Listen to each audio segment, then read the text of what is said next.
Good afternoon, ladies and gentlemen. Welcome back to the Shadow and Sun Show. For you today, I've got a review of something I just received in the mail a couple days ago from Double D over at Dungeons and Discourse. That is issue 10 of SCRIBE magazine.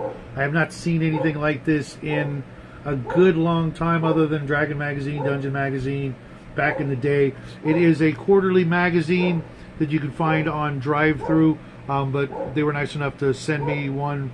I'm absolutely floored with this. It looks like everything is more or less done by Mr. Chris Miller. Excellent job. He looks like he even did the art. There's a nice little section in here for the patrons, listing up some names that I'm, recognizing here and there from. Fellow YouTubers and people like that. Word from the editor.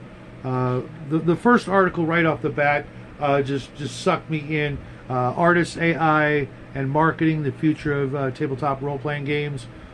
Said everything that I've thought and come to believe about the addition of AI in creating art.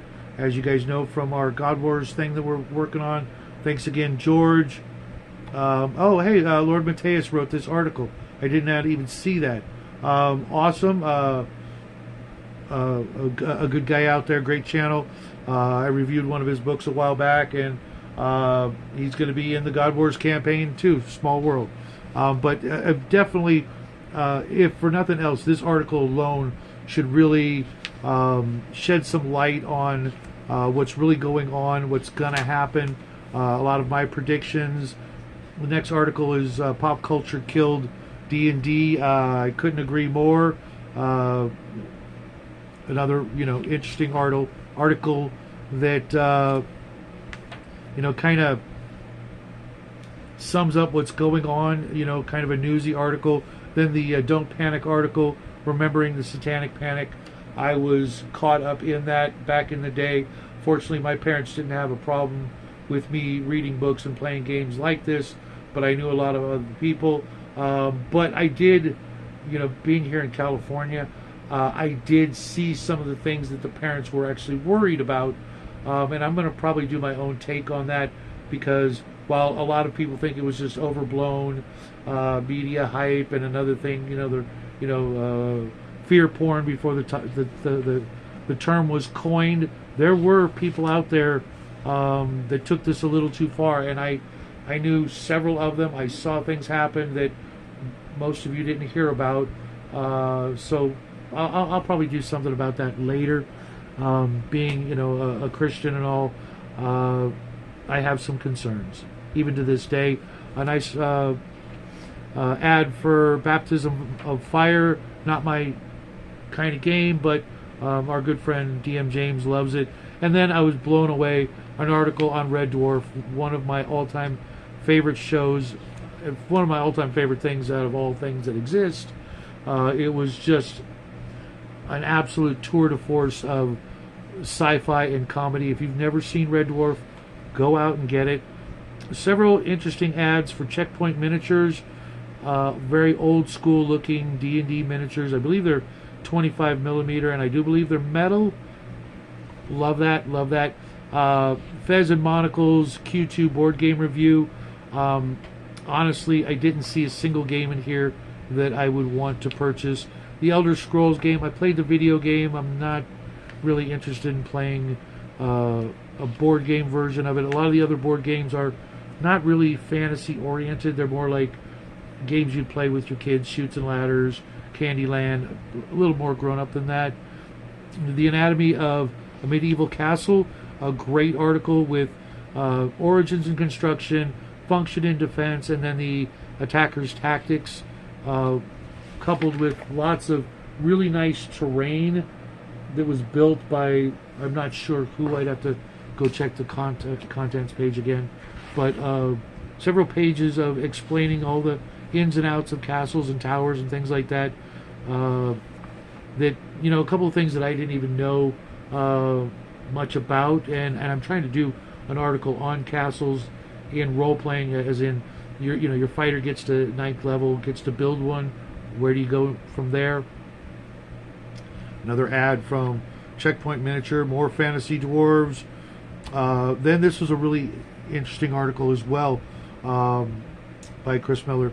Deadly Deterrence, 8 historical traps used by pirates, kings, and militaries in the real world that you could easily incorporate. Everything from landmines and punji sticks to the mercury lakes and rivers, flooding tunnels, crossbow traps, and Greek fire. Very useful stuff. For those of you who do use traps, I noticed that traps have become less of a thing as time goes by. Then an article called Gladiators and TTRPGs, Myth, Reality, and Potential. Arduin did a really great version. I think Palladium did an okay version. This was more into the history, but at the same time adding spells to the list of things that gladiators could do. I thought that was an interesting take. I had never really thought of them as a spellcaster, but giving them access to a bunch of cleric spells. I see how this could work. A couple of little articles, Elven Tower Adventures, and one of those QRC codes, I think they're called. Several of those throughout this magazine, which is an interesting modern take, where you can scan the code and get something for free. A couple of songs from Suno. It looks like a couple of dungeons. A single comic strip that I'm not going to spoil for you. A couple of ads for more games from Savage Systems, 16-bit, and RPGs. Okay, cool. Things like Warpshine. I'm not sure. I can't tell if that's an N or a D. Mutant Hive Wars. Things like that. Just little, what do you call it? Indie games that need some love. A black and white comic strip. A couple of problems with it. The grammar is awful unless it's supposed to be that way.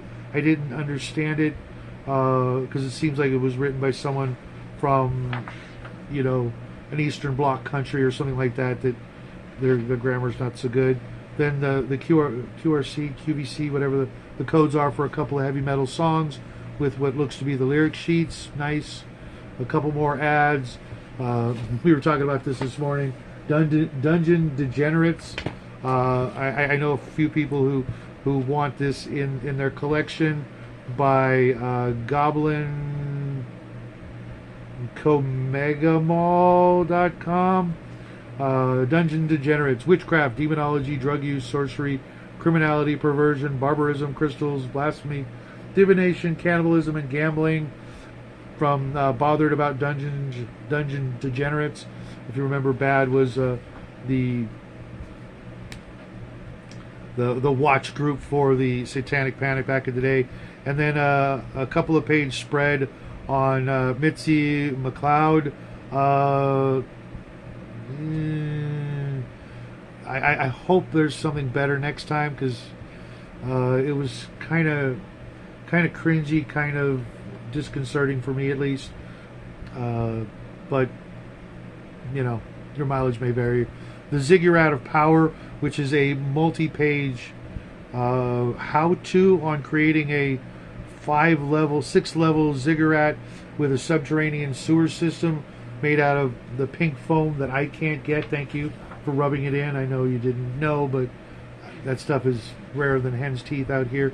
But it's a beautiful 3D piece of gaming terrain that would give a group of 4 to 6 players days and nights of adventuring bliss. Top notch. who actually built this? Was this Chris? If he did this, this man is an absolute renaissance. It is Chris Miller, renaissance man extraordinaire, who seems to be able to do it all. Thank you, Chris. We've never met, but you can expect my check or money order in the mail as soon as I figure out where I can get a check or a money order.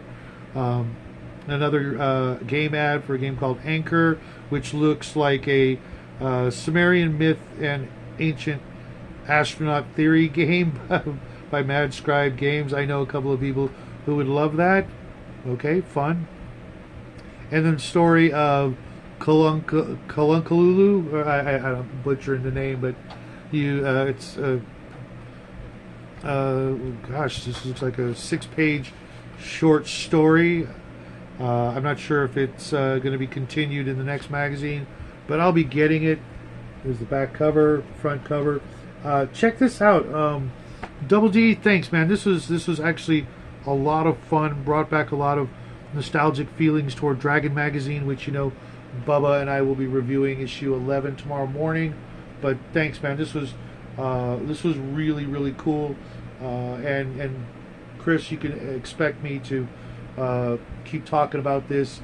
I know you're in issue 10. I'll probably get the back issues as well, just because this is really top notch. Quality paper, quality printing, everything you possibly want from a Dragon magazine type magazine that just, you know, we don't see anymore, and we really need to.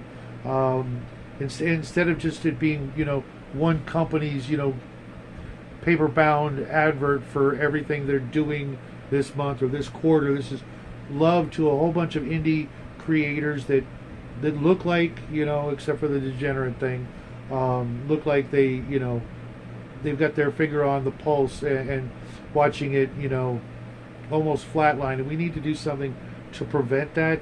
This hobby has been so good to all of us, and offers so much more if we can just get the nonsense and the, you know, retardation out of it, because this is a hobby for intellectuals, intelligent people with imaginations and the desire to do more with one's, you know, hobby time, instead of just this all the time, because if we're not careful, that's all that's going to be left. And this is one of those stopgaps that'll keep our hobby alive. So everybody, thanks. I hope you enjoy it. Check it out. Grab a copy where you can. It's a shame we couldn't get this out to some game stores out there. I know maybe make a street version, you know, a game shop edition, maybe a little smaller to make it a little more affordable to, you know, the folks that go in for their regular, you know, whatever it is they go to their game shops for, instead of, you know, shopping online. But I will come back with another one as soon as I get it. Probably be a couple of months from now, being quarterly. But Double D, Chris, thanks.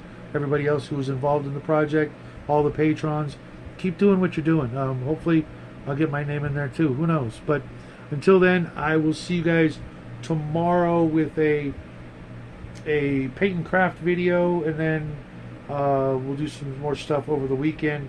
Until then, go out there, get some gaming in, have some fun, maybe go out and touch some grass, get some fresh air, because spring is in the air. I'll talk to you guys later. Happy trails.